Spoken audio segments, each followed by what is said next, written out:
Hey! Bonjour, bonjour, c'est l'équipe Making of. Je vous en prie, entrez. Vous pouvez juste enlever vos chaussures pour éviter que ça gueule. Soyez gentil, merci.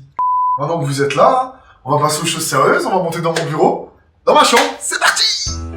Alors vous êtes le monteur du film, parlez-nous de votre métier. Écoutez, c'est tout simple. Vous savez, quand l'équipe principale a fini de tourner son film, elle m'envoie les rushs. Une fois que j'ai les rushs, je m'occupe de mettre tout bout à bout. Ça permet d'enlever les petits détails, les faux raccords. Et vous faites ce métier depuis combien de temps? Écoutez, à la base, je suis même pas monteur. Moi, je suis dans les FX, les effets spéciaux. Le réalisateur me dit, je te donne carte blanche. Il me dit, improvise, fais ce que tu veux, ramène un café.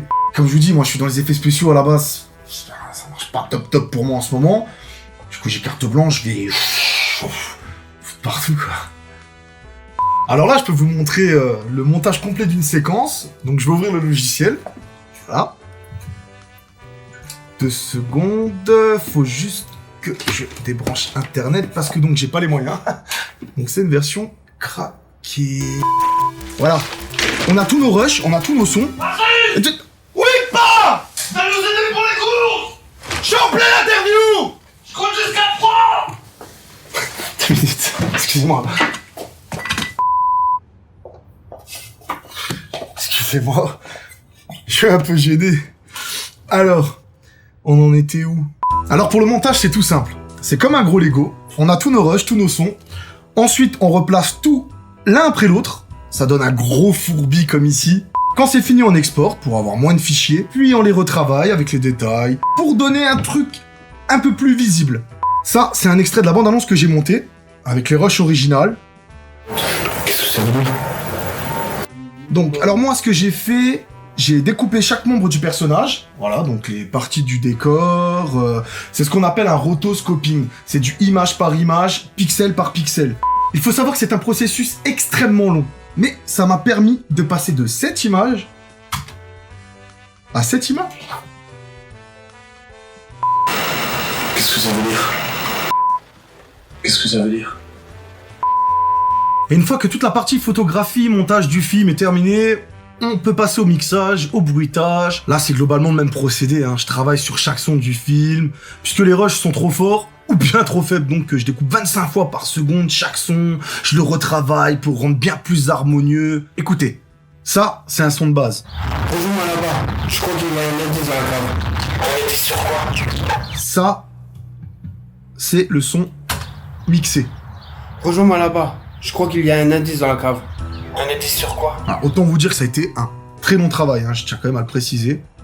Chaque bruit que vous entendrez à l'écran sera synchronisé en post-production. Regardez. Tenez par exemple, là, je vous rajoute un coup d'arme à feu. Ah, après, vous pouvez entendre un zombie derrière, hein, ça c'est normal, je l'ai volé à Walking Dead, je vous cache pas qu'on peut pas faire mieux. Hein. Si je comprends bien, ce n'est pas vous qui enregistrez vos sons. Oh non, pas du tout, moi j'ai pas les moyens de me payer un studio, alors du coup moi je vais tout piquer sur internet. Hein. Je récupère des bruitages gratuits, voilà, des bandes de données, ou si je trouve un son cool dans un film, je le pique, je le rentre dans mon logiciel de montage. C'est toujours moins de boulot, mais c'est toujours moins d'argent à dépenser, quoi, du coup. Ensuite, une fois que tous les bruitages sont placés, il reste un élément à faire pour bien immerger le spectateur. C'est de rajouter des basses. Ça donne une profondeur intense, sonore au film.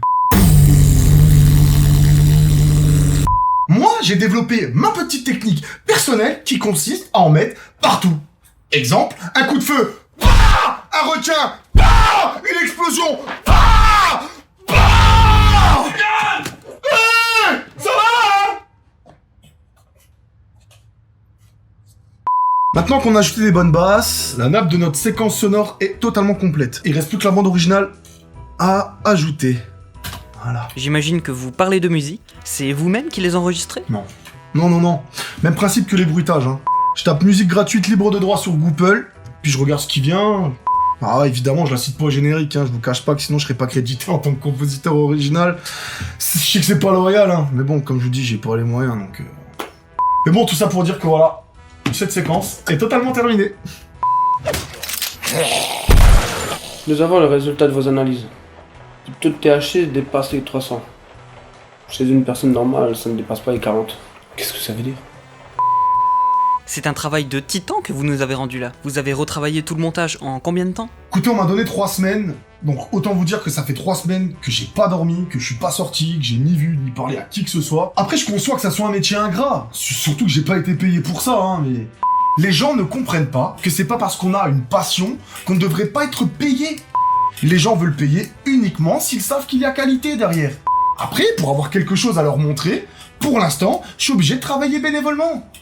Depuis 12 ans. D'après la presse, la productrice est tombée en dépression après avoir visionné le montage de 8 heures de Quentin. Vous savez comment cela est possible? Écoutez, je pense qu'on ne fait pas de l'or avec du sable, hein. Donc voilà, moi j'ai reçu la séquence 12, les rushs, cracher dans la soupe non plus, il y avait tout à refaire. On me demande de faire un film en 4K HD, je me retrouve avec du 144p. Voilà, à un moment donné, je me dis que c'est ça qu'a dû acheter la productrice. Si je lui avais montré ma version, je peux vous garantir que le moral y revenait. Moi, dans l'histoire, je me faisais mon petit salaire, je sais pas, des tickets resto, n'importe quoi. Au final, la meuf, elle se retrouve en HP ou en tôle pour 12 millions d'euros de dette. Moi, même pas un grec. Que dalle! Que dalle! Patrice! Elles sont à qui ces chaussures? Papa, c'est aux intervieweurs! Je m'en fous, dégage tout de suite! Écoutez, je suis désolé. Quoi? Non mais Messieurs, attendez, mais vous êtes sûr? Non mais on n'a pas fini l'interview, Je suis monsieur. Non, vraiment non, désolé, mais... je crois que mon père Mais laissez-nous au a moins encore terminer l'interview, Je on suis n'a même pas désolé, je vais terminé. vous raccompagner Et par nos contre, lumières, c'est trop chaud. et nos lumières, Non, vous mais savez je combien suis ça désolé. coûte ces Messieurs, lumières là? faut vraiment y Et aller. je te Les jure que si tu projecteurs, ne pas, je je vais peux pète ta ramener gueule, ça. fils de pute. Nous sommes le jeudi 12 avril 2018, nous sommes la veille de la projection et nous n'avons toujours pas récupéré nos projecteurs. De son côté, Quentin affirme être fin prêt pour la projection de demain. À la place de la sortie mondiale initialement prévue pour son film, faute de budget, il aura organisé la projection de Birds Dead dans la médiathèque d'une petite ville de province. Ça y est, demain c'est le grand jour. Tout le monde va enfin découvrir Birds Dead. Si tout se passe bien, parce que nous on a mis le film en export cet après-midi là, et si le PC plante pas, ben ça devrait arriver à temps. Alors on a invité tout le monde, hein. Mes amis, ma famille, les médias, hein. Autant dire que si je fais pas minimum 500 entrées demain, alors je sais vraiment plus quoi faire. Comment tu vas, Quentin Barantino? Ça fait tellement longtemps que je t'ai plus vu, viens, je te fais la bise. Comment tu vas? Écoute, j'ai appris la nouvelle, demain la projection. Je viens, il est hors de question que je vienne pas. Il faut que je vienne t'aider, aider mon réalisateur préféré, bordel. C'est super. Bah oui, c'est Francis. super. Eh ben, je vous présente pas Francis, notre meilleur élément. Alors comment ça se passe pour demain, du coup, hein? Bah, tu manges avec nous, hein? Bah carrément, je mange avec vous, bien sûr. J'ai la dalle, prévois 4 assiettes, je vais avec mon cousin, ok? Ok, Bon, ça marche. alors je vais pas te déranger plus longtemps. Ok, demain à 18h je suis là. Salle de matos, tout ça, on se rejoint là-bas, ok? Bah, merci Francis. Pas de soucis. C'est génial.